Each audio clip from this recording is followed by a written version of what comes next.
Hi everyone, it's Diane with SewBatik, and today we are going to introduce our tutorial for the Open Wide 2.0 zipper pouch.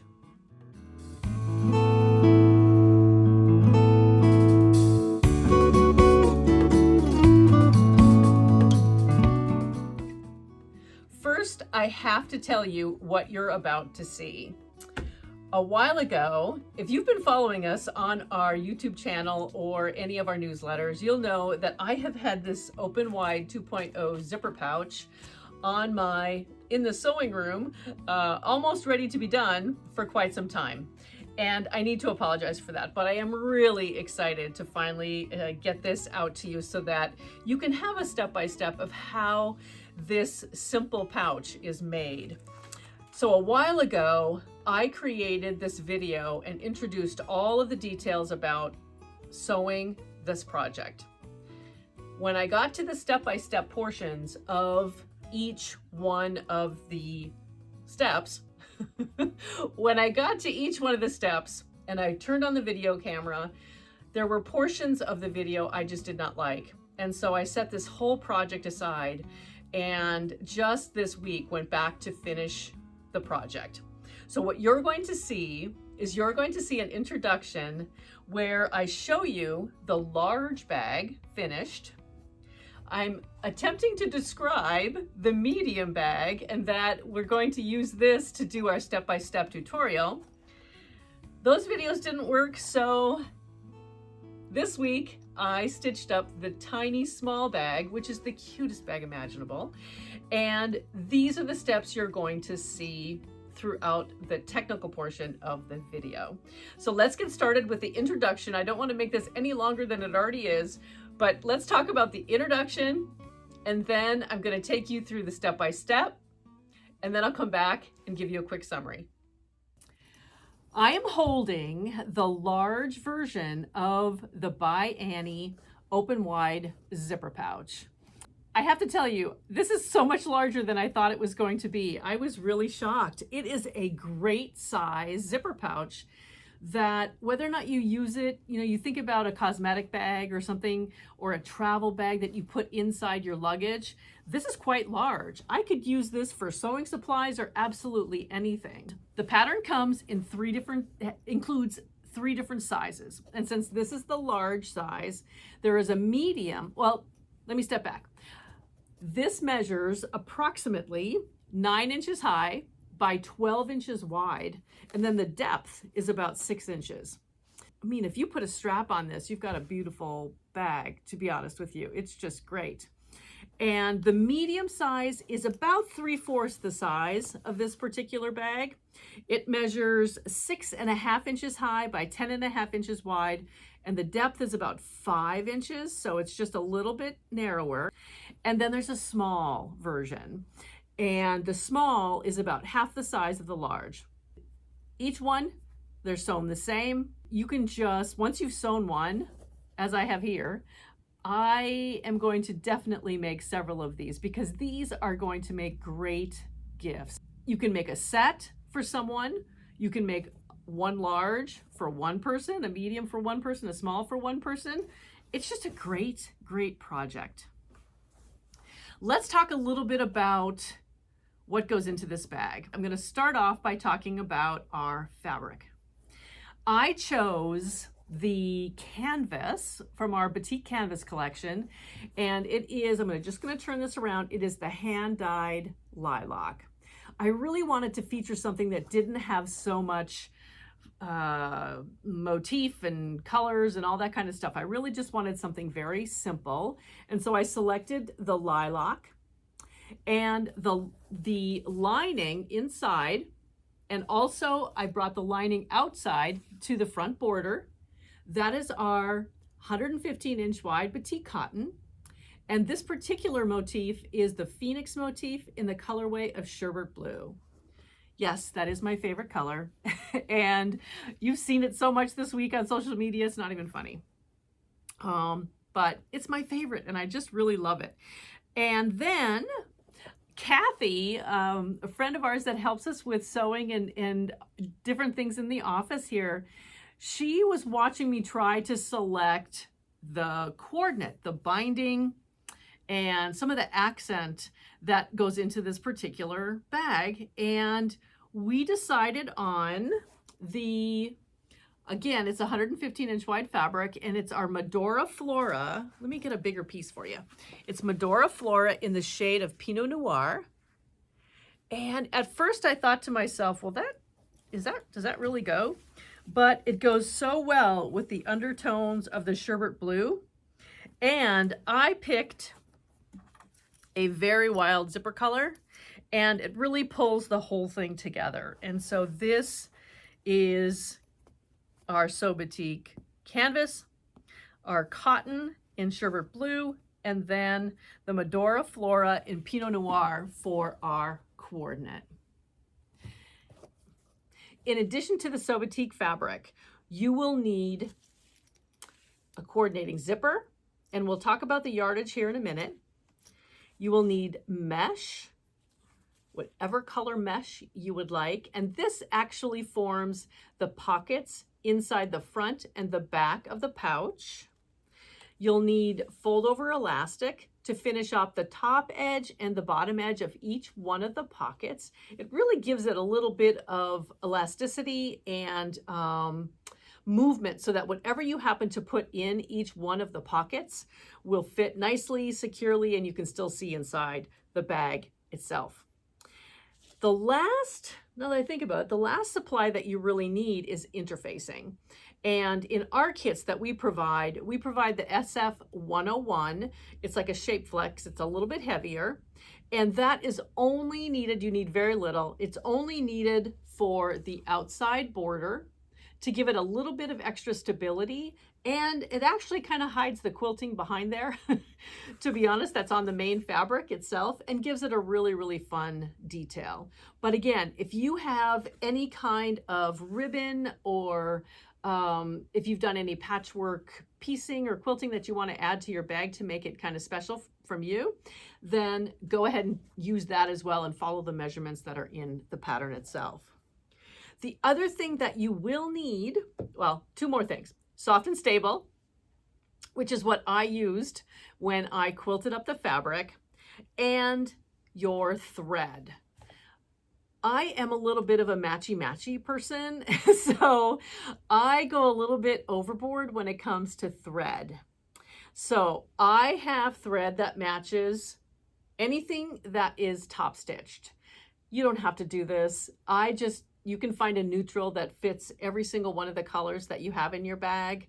I just really like to hide my threads just to make sure that everything looks really nice. It's just what I do. And so this is the natural thread color that I'm going to use when I stitch on top of the elastic. Then I also have a lilac shade, which was used for the quilting of my canvas to the lining. And it actually does match pretty well with the lining fabric as well. So I have my lilac shade, and of course each one of these has a bobbin that goes along with it. And then to match the Pinot Noir shade here, I found in my stash, it's a Superior Threads thread, and this is King Tut.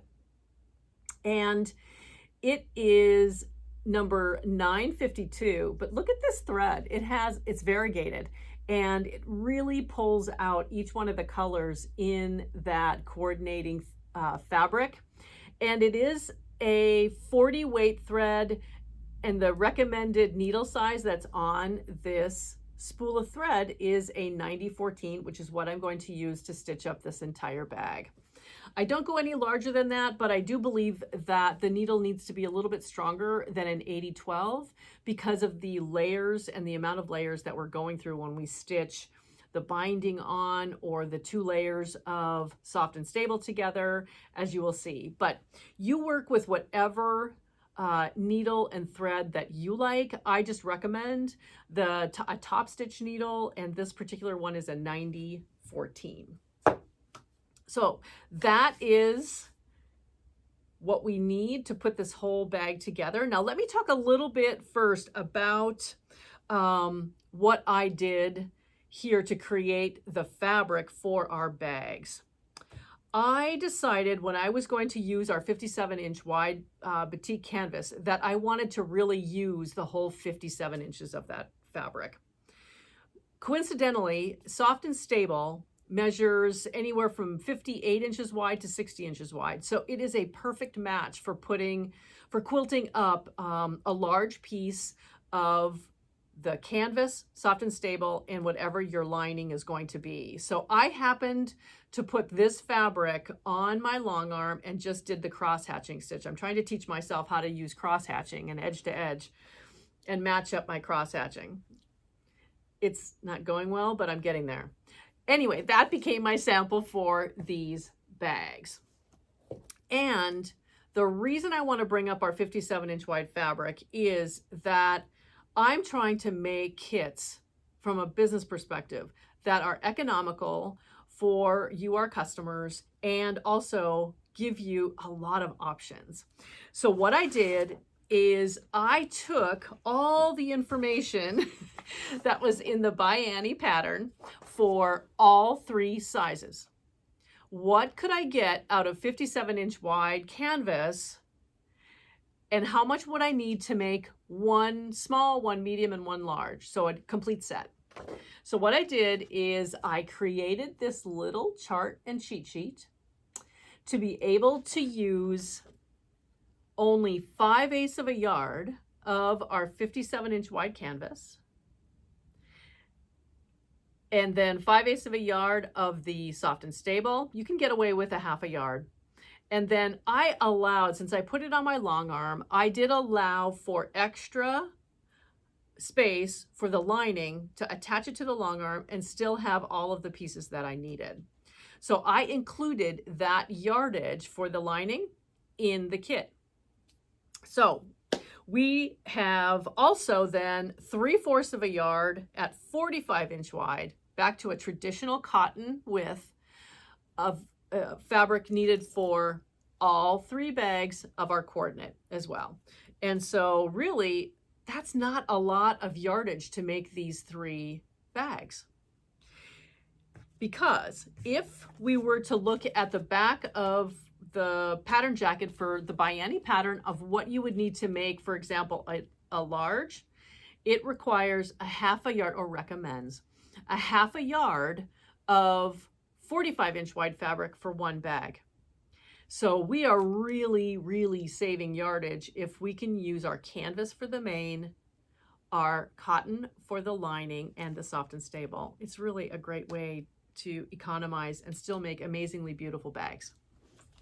Okay, so this will be and is on our website, and you have seen them already, which is really, really great. So it helped me get my little cheat sheet out there for you guys so that you can have a fabric layout for all 3 bags out of 58-inch wide or 58-inch wide canvas.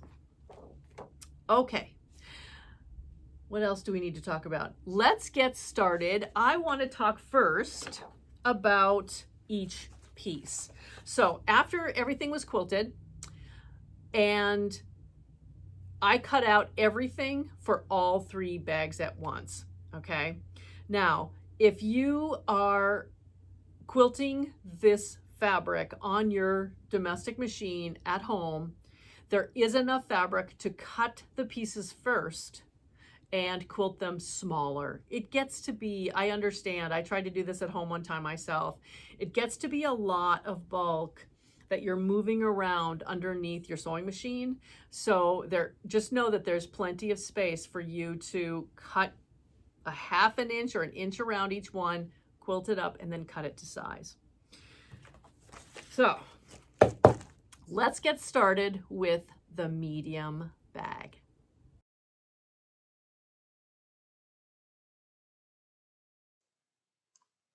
The first step is to make our bias binding. Grab a long ruler and a rotary cutter, and I'm using a cutting mat, of course. And with the ruler placed diagonally across our square, we're going to cut that into 2 equal triangles. Flip one of the triangles over the other as shown here. We've got our right sides together, and then on that straight edge, we're going to sew a 1/4 inch seam. Bring this to your ironing board if you'd like, or back over to your cutting mat. And I just simply finger press that seam open. Just want to get that as flat and open as possible. And now I turn this. This is how I kind of cut each one of my strips. And then again, using our ruler and rotary cutter, the strip width that we're going to cut is 2 1/4 inches. And I am cutting this for the small bag, so it only requires 3 strips. I think the medium bag is 3 strips, and then the large is 4 strips. So it'll be just a little bit bigger bag there. Now, you may have a different method of making your bias binding, so follow whatever method is great for you. But for those of you who really have never made bias binding before, it is super simple. And I just simply follow these instructions just to keep everything simple and quick. Next, flip your strips where they are right sides together, and we're going to match our, see this angle right here? We've got our own little diagonal ready to go, and we're going to match those right sides together and put a pin or 2 in place just to keep that from moving around. And what I do is I actually will pin all of the strips together.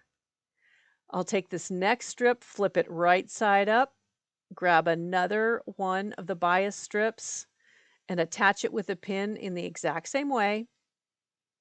And then I'm going to take this over to the sewing machine and again stitch each one of these strips together using a 1/4 inch seam. It just makes it so much easier when everything is pinned together and you have it well organized. Okay, so now that is pinned together and stitched. And next what we're going to do is simply fold our wrong sides together. And it's really good to prepare this ahead of time with pins. Just pin it. We don't go through the process here, much like you would if you were attaching a binding to a quilt, which is to fold this in half with wrong sides inside and then press it. Here, we want to make sure that there isn't a permanent crease in the fold of this binding, because the binding, when we go around a curve, when you're sewing binding to a bag, you really don't want to have any form of permanent press because we want to allow our binding to simply move with us. So having pins in place just makes it ready to go when we need our binding. The next component we're going to assemble are the inner front and back pockets, which are made up of 2 pieces of mesh and 4 strips of our fold over elastic. And I really recommend using a stiletto to make this process just a little bit easier. What I'm doing here is folding over the fold over elastic. I'm creating a crease right down the center of the elastic. Now you can use your iron if you'd like. I've done that before in the past as well, but it's good to sort of stretch this out just a little bit and to create a definite crease in it. It just makes it easier when we're inserting the long edge of the mesh into that fold over elastic. Use clips or pins if you'd like. I like to get the top front edge started with a clip. And then I'll take pins, and you're going to see me doing this here down in the lower edge, but I'll take pins just to secure the mesh inside that fold over elastic in just a few spots along the edge there. It just makes it easier, I think, for me to hold the fold over elastic in place while I'm sewing a straight stitch, securing the mesh inside that fold over elastic. And you'll just have to kind of play with this to make sure of the process that works best for you. But I just I try to get that underneath the needle as easy as possible, and the stiletto really helps fold or hold that fold over elastic in place. I'll simply set the needle down, take out that first pin, and then follow right along, probably 1/8 of an inch inside the open edge of the fold over elastic, and just go slow. Remove any pins that you did use, and then just simply use the stiletto to keep the fold over elastic in place, and thus it really secures the mesh in place. The goal is to have even stitches on the top of the fold over elastic and underneath, all at the same time.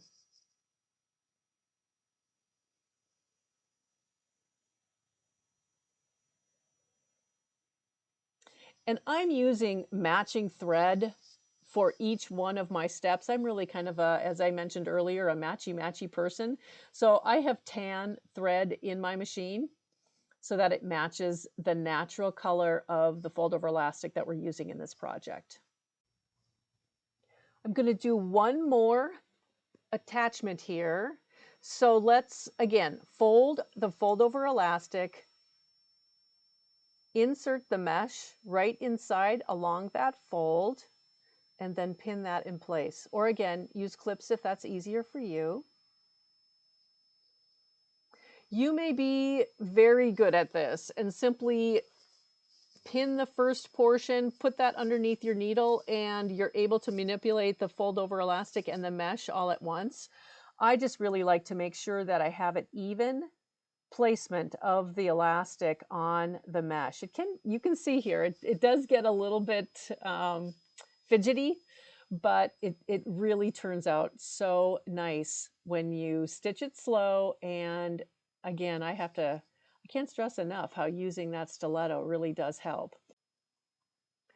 I have not tried using the double-sided basting tape here. I just think that might also be a nice way to secure the mesh to the elastic, but I don't know if it actually changes the elasticity at all. So I just stick with this process that I kind of am familiar with, which is just simply pinning it in place and stitching close to the open edge. Once we finish the first pocket, follow the same exact step for the second pocket, and we'll be ready for our next step.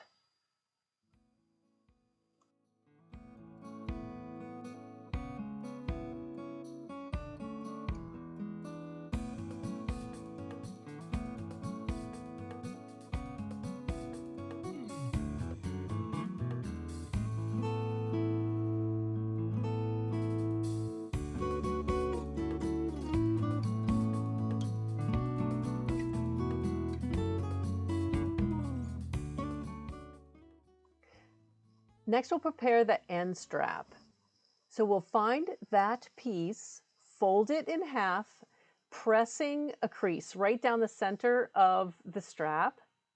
Fold each edge into itself, and then fold it one more time and just really press that in place. Next, what we're going to do is stitch 1/8 of an inch all the way around the 4 sides of the end strap. Now I've changed my thread again to match my fabric, so now we're back to a burgundy thread. And we're going to need a ruler and a fabric pencil.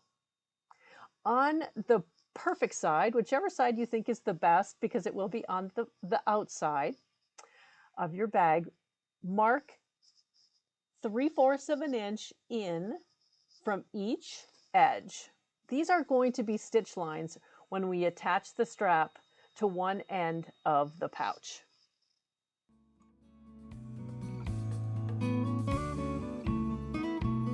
Next, we're going to prepare both of the pouch ends, basically the sides of the pouch. These are 2 pre-quilted fabrics, and we'll also need their binding and the strap that we just prepared. With a ruler and a fabric pencil, follow the measurements and the in the pattern for where to put the fold and placement lines. We're basically going to draw these lines on the ends, and you'll see that it's one center line down to a center point, and then we're going to stop at that center point and draw a line to each lower corner. That's going to be the fold line in case we want to fold our pouch in half or to fold it flat. Let me put it that way. So we're going to mark these lines, take this over to our sewing machine, and just stitch directly on those placement lines. Your stitching is going to show on the inside of your pouch. So if you are somebody who likes to really match your thread to your fabric, make sure that you have a matching bobbin thread and your top thread here to match the way you want your pouch to look. On one of the ends, and we're going to make that end A, we also need to draw a line. I believe it's an inch or an inch and a half down from the top, and that's where we're going to place our strap. So here I have finished stitching along those placement lines, and next what we're going to do is finish these off with a top binding. Fold with wrong sides together each binding. You can take this over to your iron and ironing board and press that in half if you'd like to. I don't. I simply finger press. And we're going to take these over to our sewing machine, and you can clip those in place or pin them in place if you would like to do that. I really like the look of seeing my top stitching on the right side of my bag, and so I have flipped this over so that the binding is on the wrong side of the bag or the lining side of the bag. So I guess it's a scant 1/4 inch, and clipping your threads as you go. And then just staying at your sewing machine, finger press the binding around to the top, around to the front of your bag. And then I really like to use a stiletto to position this underneath the needle, making sure that the binding on the back or underside is really at the same level, just sort of like the fold over elastic that we attach to the mesh. If those two sides and edges are level, you will get a very nice top stitch both on the front and the back of this piece. It does take some practice to get those even, but over time, they look spectacular. So I'll do the same thing for the second end. Again, attaching to the back, and then we're going to flip that around to the front, finger press it as much as you can, and then top stitch right along the folded edge, finishing these off really, really nicely.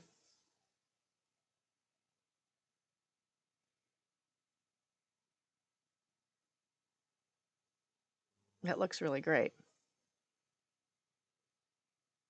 Now we have one more step before we're done preparing the ends.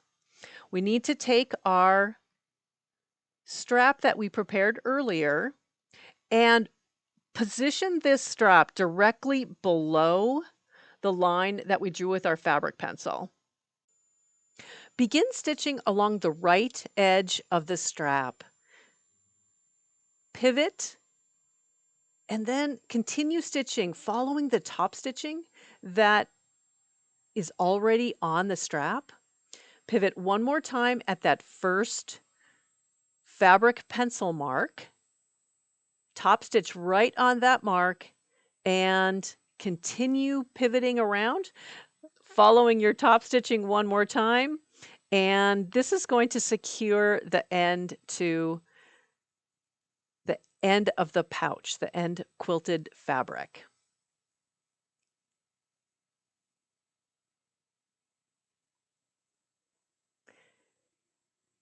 And now we're going to follow the same exact steps to secure the other strap end to end A. It's just following along and taking your time to stay right on that top stitching so it looks really professional.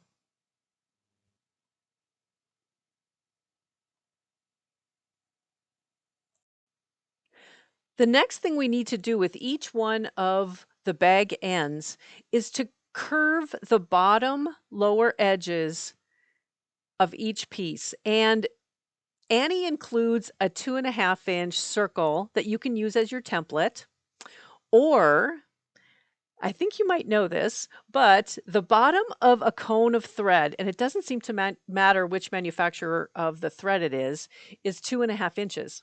So I simply grab what's closest, which happens to be a cone of thread here, and this is one that I'm using for this project, which is the Madeira thread, and a fabric pencil, and I just follow the curve around that thread spool, which gives us a really nice curve to the bottom lower edges of each of the ends here.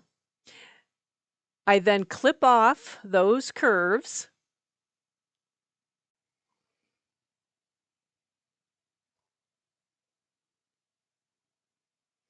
Next, we'll put the ends back underneath our sewing machine needle and stitch 1/8 of an inch away from those cut curves. We want to make sure that the fabric stays securely in place. It's really a good habit to always make sure that the ends are sealed on any quilted fabric piece or wherever there's more than one piece together, just because it makes it so much easier when we're assembling the bag. And on this bag, we'll be attaching the ends to the main portion of the bag, curving everything around. And so it's really good to keep everything secure and in place. And the thread stitching itself helps compress the soft and stable every single time we stitch a line. It really does help compress everything to make it a little bit easier when we're working with multiple thicknesses of each piece of this project.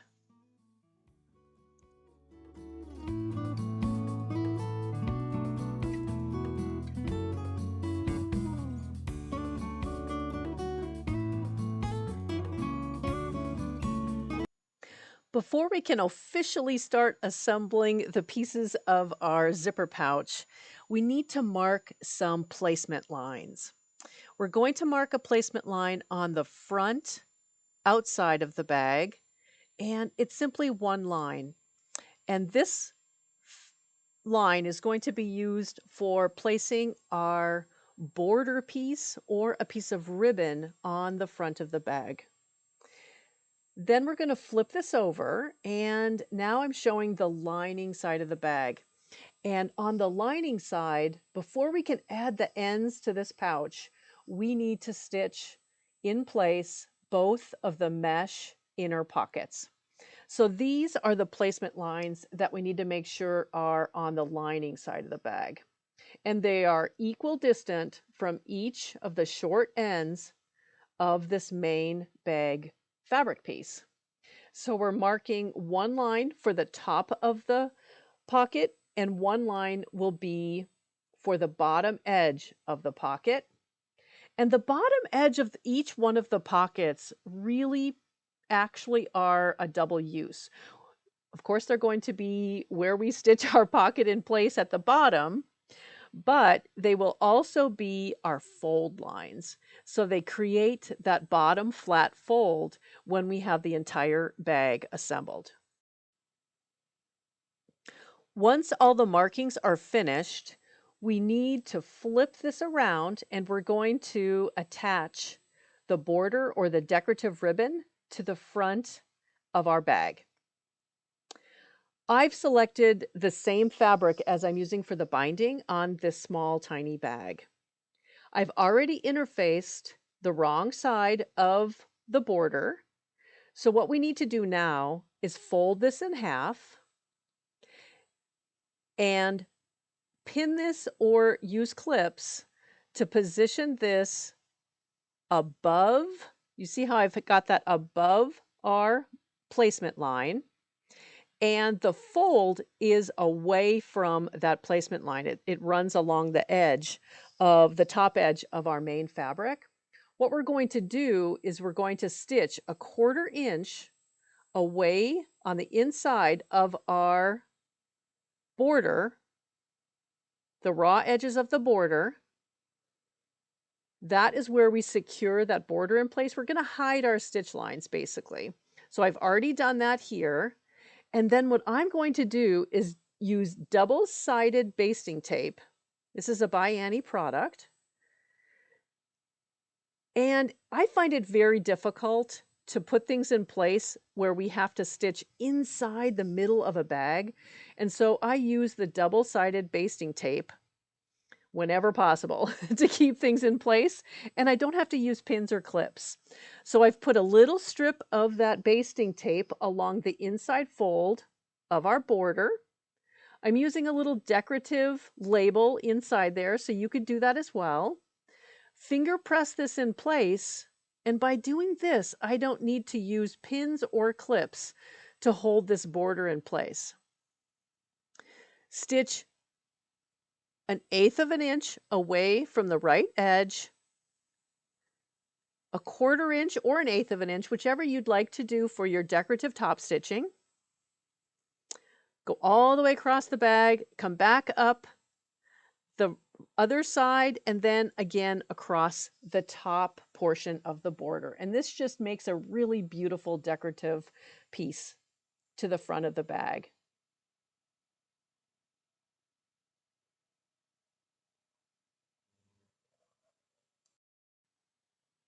Find those inner pockets that we prepared in an earlier step. And before we get actually going too much further here, make sure that your bobbin thread matches the main fabric or whatever you'd like as your outside fabric thread.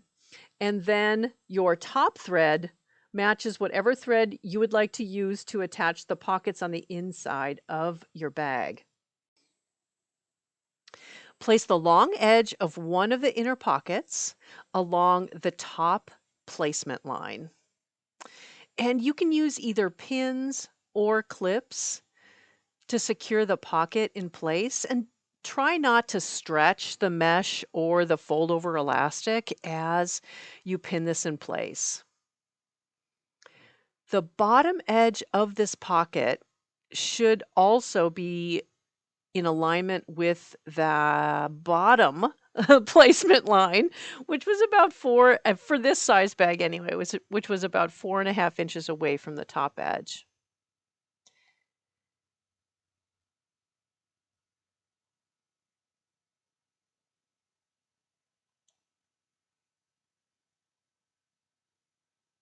So now starting on the left side of our pocket, stitch 1/8 of an inch away from the side edge of the main bag.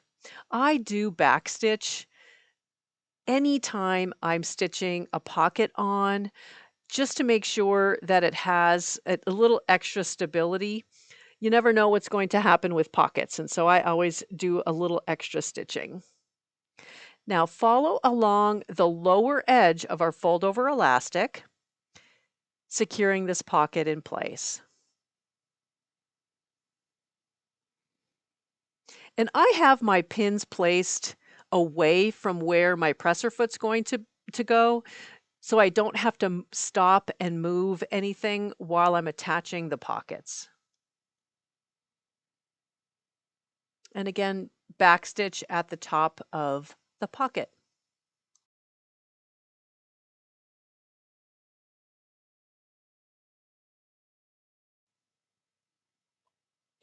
Take the time to remove your pins or clips, whatever you use to secure the pocket in place. And next we're going to do the same exact steps for the second pocket. One thing to also consider when you're adding pockets like this to a pouch or to any bag is to make it your own. So you may want to have different slots, and if so, add more stitch lines cutting the pocket in half so that you can have 2 different compartments on one side or 3 different compartments. It's however you want to make your pockets for the inside of your pouch.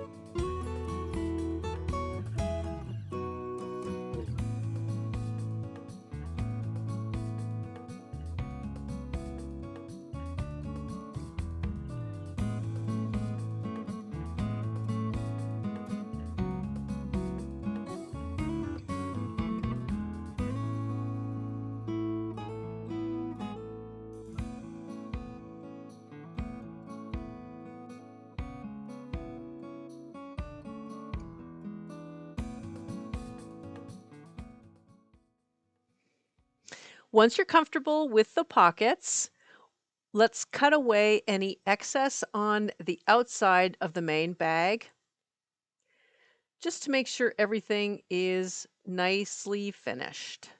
Because our next step is to attach the ends to the main portion of the pouch.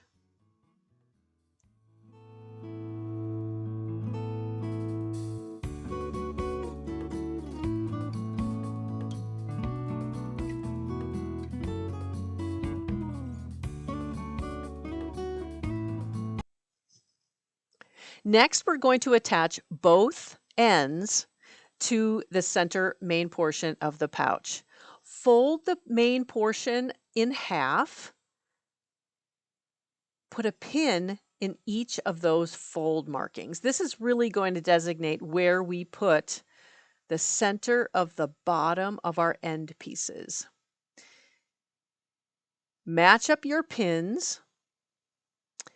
And I really like to use clips on this portion of the assembly, simply because the layers of each piece are really thick. I really prefer clips over pins, but use whatever you like to use.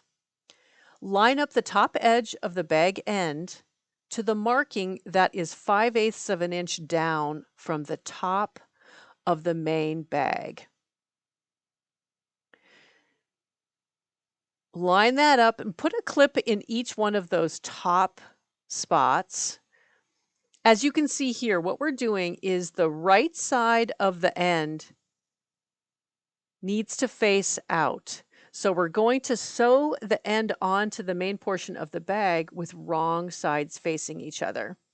And then in a little bit, we're going to bind that edge, finishing the edge on the outside of the bag. So use your fingers and your clips to really push the fabric together between the main portion of the bag and the end of the bag. And it does take a little bit of finagling. Just make sure that you're comfortable with how everything fits around the corners of the end pieces. Because that's probably the most important piece, is just to make sure that you're comfortable with how everything fits and that there aren't any gaps or puckers. Now, I strongly recommend placing the end piece of this bag flush with the base of your sewing machine. It just makes it so much easier to go around the curve as you're attaching these two pieces together. And really go slow. You know your skills and you know your patience and you know your machine. And there is no one right way or wrong way to stitch these together. I think the most important thing to remember is just to simply go slow. Make sure that you're stitching with a scant 1/4 inch. And as you can see, I really do like to use a stiletto. Keeping your fingers away from that needle and the presser foot is a good thing. And that stiletto keeps the fabric on top in place, while your hands can kind of move and finagle the fabric to the left of your needle. And the other thing to remember is there's no reason to keep the shape of this bag. We need to just crunch up that fabric in our left hand as we're keeping everything secure under the base of the needle and the presser foot. Never push or pull your fabric in any way. You simply just need to guide it. So whenever you hear somebody has broken a needle when they're making a bag that has a lot of layers to it, sometimes I think it's simply the patience and the pushing and the pulling and moving left or right with the fabric or front or back. It's just being really patient and just simply guiding the fabric through your sewing machine. And just take time, take your time. I actually did speed this up a little bit. I'm a very patient person and very slow sewer when it comes to attaching any two pieces that have soft and stable in them in a small space like this.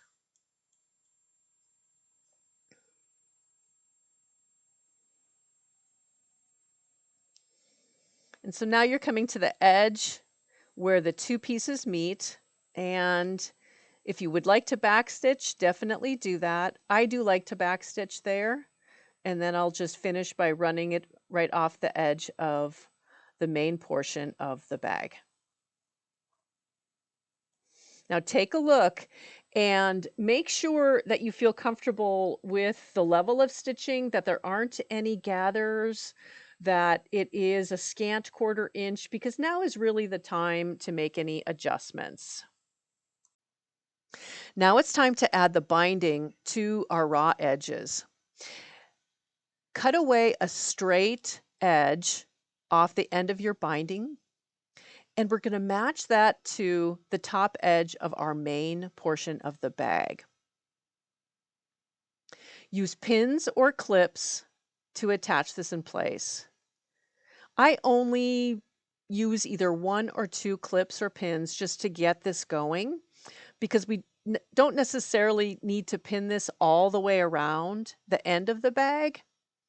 Only do this if you really just want to make sure that you either have enough binding or that you feel comfortable with how it's going to go around the end of your bag.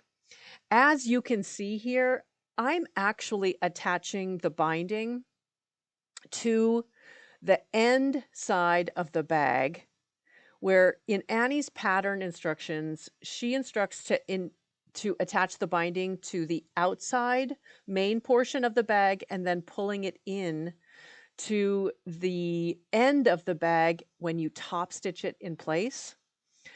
I feel like I sew better when, and I want I don't know, I guess the better look to it to be on the outside main portion of the bag. So I flip the side to which I attach my binding first, and then I top stitch on the most visible portion of the bag. It is a little bit more difficult to stitch your binding on when the end of the bag is not flush with the sewing machine, the bed of your sewing machine. So just take that into consideration. But just simply follow the same method that you attach the two pieces together, is the same steps that you take to attach the binding to the end of your bag. Now is the time to just make sure that that binding will flip over the raw edge of the end of the bag so that you feel comfortable that everything fits, because now is the time to really make any changes to the stitching that you did to that binding, to attach the binding to your bag. Next, we take some clips and we'll pull that binding over, and I have it going over to the main portion of the bag here. It does take some fiddling. And I think the other thing to remember too, that I have learned over the time that I've been attaching binding to these bags, is that stitching the binding on with a scant 1/4 inch, not quite a full 1/4 inch, allows us to get that binding pulled around to the other side to create a very nice top stitched binding on the main portion of the bag. Now is when you go very slow and just using your stiletto and without any pressure at all, guiding the binding and the end of this bag through your sewing machine. because now you do have a lot of layers that you're stitching through. But I guess one of the tricks that I have is I identify a spot on my presser foot that I know will give me a very nice stitch that follows the same distance from the fold of the binding all the way around the edge of what I'm binding. And if I keep that the exact same distance, my stitching seems to look really, really nice. The other thing that I do, and you can experiment with, is to change the length of your stitch. So if you'd like a more open top stitched look, then widen your stitch. I actually don't. I leave it at about I think it's 2.7 or 2.8 for both construction and for top stitching. But as you can see here, I'm just sort of gliding it through, and the small bag is really, it shows well as to how you can kind of mold that bag to get the binding on.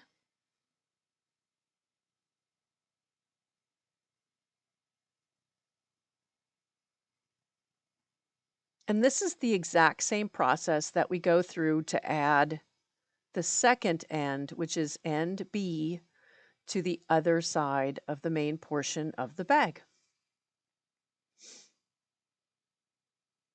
And I really like this project because it gives us the ability to really test our skills for adding binding to a bag, because you don't have to connect the binding. We're just simply running it off the top of the bag. So how does it look? There we go. We have one end done. And now it's time to attach end B to the main portion of the bag.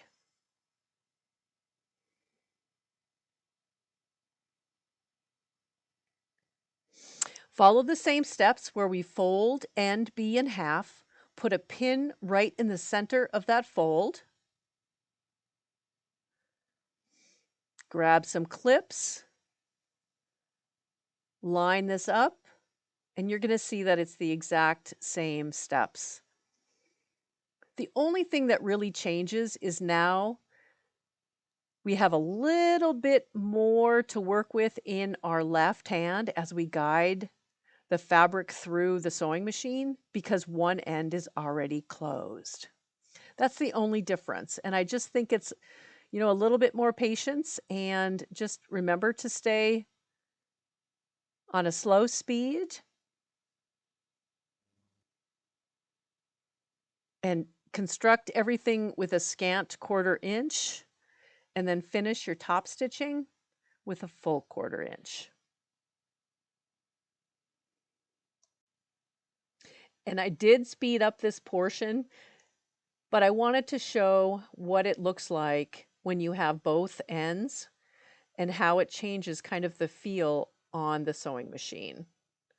So let's wrap up and finish adding the second end to the main portion of our bag.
Next, let's attach the zipper to the top end of the bag.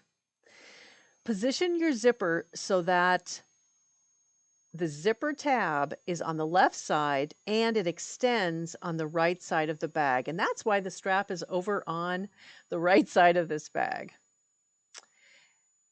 Pin or clip the wrong side of the zipper to the wrong side of your bag.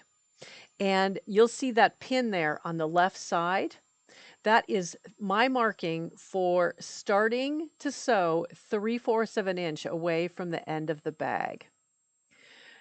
We want to make sure that we have excess zipper tape so that we can curve the top of that zipper to create a really, really nice finish to the open zipper of the end of the bag. Sew and attach your zipper to the bag using a scant 1/4 inch. You don't really need to worry so much about the thread color as to whether or not it matches or doesn't match your zipper here, because it will be bound and completely covered. So stitch all the way across the top of the zipper, and then I backstitch at the end when I reach the end of the bag. Before attaching this other side of the zipper to the opening of the bag, we want to turn the top zipper tape and curve it away from the end of the bag. This really creates a nice finished look for the zipper teeth, and it secures the zipper in place so we don't have any issues at all with the zipper falling apart. So use your stiletto and simply baste across the edge once you have the zipper tape curved away from the bag.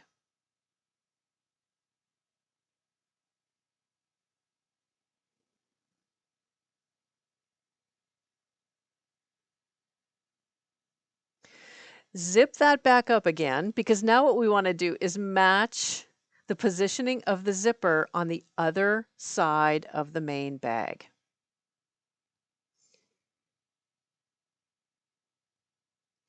And again, use a clip or a pin to mark 3/4 of an inch in from the opening of the zipper, because that's where we want to either start or stop when we're attaching the zipper to the bag.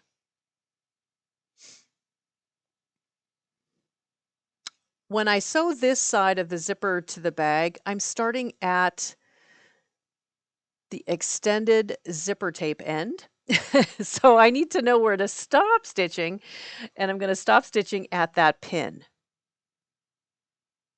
Now, you can open the zipper or keep the zipper closed. However you sew your zippers to the bag, I find it a lot easier on the second size to simply open the zipper and attach the zipper to the bag using a scant 1/4 inch again.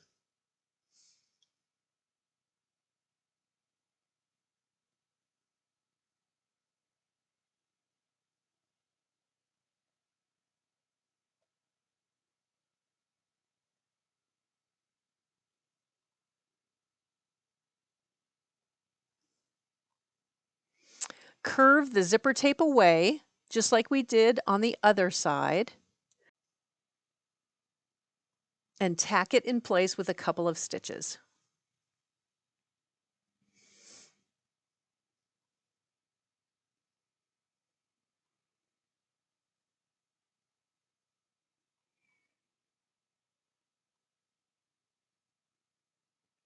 Very good.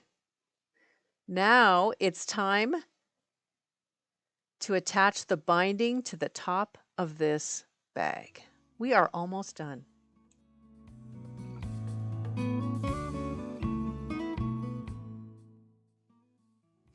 Find your long zipper binding piece, fold it in half with wrong sides together, and put pins about 4 to 5 inches apart along the entire zipper binding.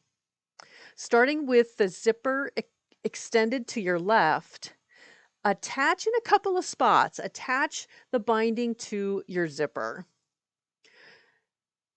What we're going to do is, with a scant 1/4 inch, attach the binding all the way around the top of the bag. We're going to extend the zipper binding about 3 inches off the end before we come back on the other side and continue attaching the binding to the bag. We're going to end up with the end of our zipper binding all the way back around to where we just started sewing the binding to the extended portion of the zipper. I just find it really easy to start attaching the binding to the zipper with a couple of pins in place to hold it in place. And then I simply just follow along the edge of the zipper tape, attaching the binding to the bag.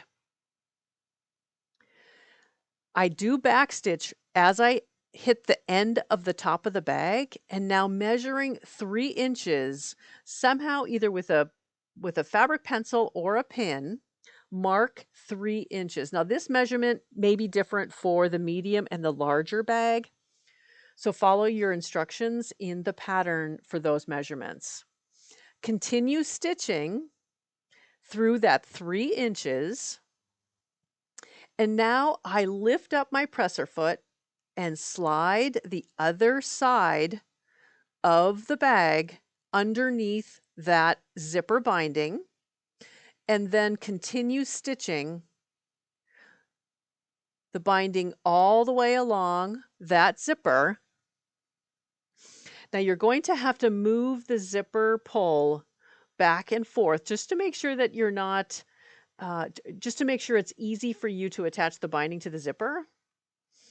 And then you'll see here that the end of that zipper binding is just slightly longer than the actual zipper tape itself, or depending on how long you made your extension on your zipper, it may be too long.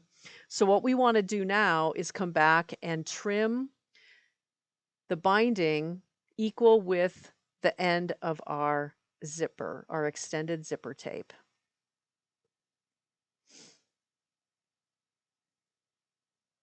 Now we're going to pull that binding around to the other side, covering the raw edge of the zipper and the top of the bag.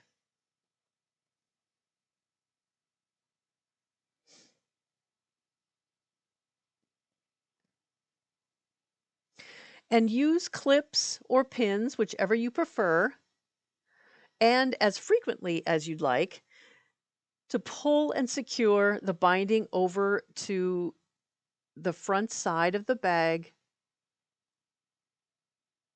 And then we're going to top stitch all the way around.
I did speed up this portion of the video just a little bit. I just wanted to make sure that you could see that follow along the edge with your 1/4 inch top stitching using your stiletto, and moving the clips out of the way as you go, and moving the zipper pull every time you have to turn to go the other direction. However you find it the easiest to attach the binding and to finish the top stitching. Once you get to the end, then you just simply need to flip the bag as you go around, top stitching that end of our binding.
And now you have the binding on our really small open wide zipper pouch, and everything looks really, really great.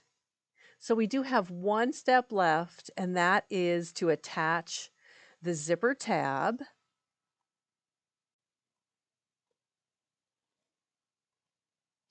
I have already taken a moment to press the zipper tab in place following the instructions in the pattern, and that's just simply to fold the zipper tab in half and then in half again, turn it, open them up, and do the same thing on the other side. So you're basically creating a very, it's actually pretty thick, but it's a nice zipper tab because all of the edges of the square piece of fabric are enclosed.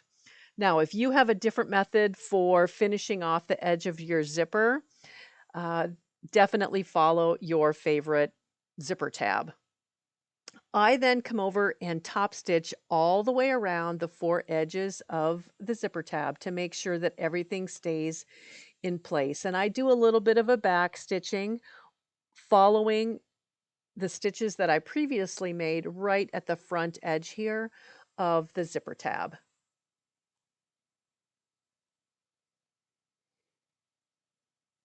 The only other thing I haven't finished is to add a charm or something to the zipper itself, and that would really finish it off and make it really, really sweet. But there is our small bag. Isn't it so cute? And as you can see through this tutorial, it is so easy to construct. So here is the large bag, the medium bag, and our tiny zipper pouch.